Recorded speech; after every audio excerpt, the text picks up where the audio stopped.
Namaz qılırıq gündəlik. Namazda nəfsi şallaqlayırıq. Həmin o nəfsi.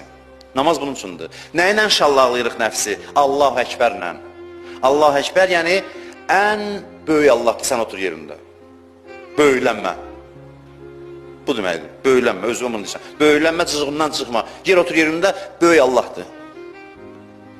Ona görə deyirlər, ibadətin ən gözəl hissəsi səcdədir. Səcdə nədir? Yox olmaq, yerə yapışmaq. Nəfs yoxdur, mənlə sənin aranda heç nə yoxdur. Kamilliyin zirvəsi budur. Görürsünüz necə bədənimizi haldan hala salır namazda. Ayaq üstə deyən əyil, səcdəyə get, ayaq üstə deyən əyil, səcdəyə get. İlahi, bəndənəm də mən. Yox, göstər mənə. Bədən hərəkətlərinin önündə göstər. Göstər görüm, göstərmək namazdır.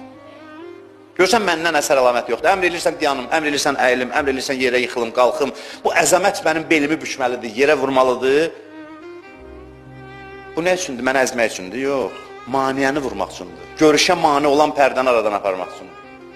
Görüşə mani olan pərdəni. Maniyə məndir. Namaz nə deməkdir? Namaz yəni mən yoxam ortada, sən varsan. Ona görə namaza da deyirlər, namaz görüşdür.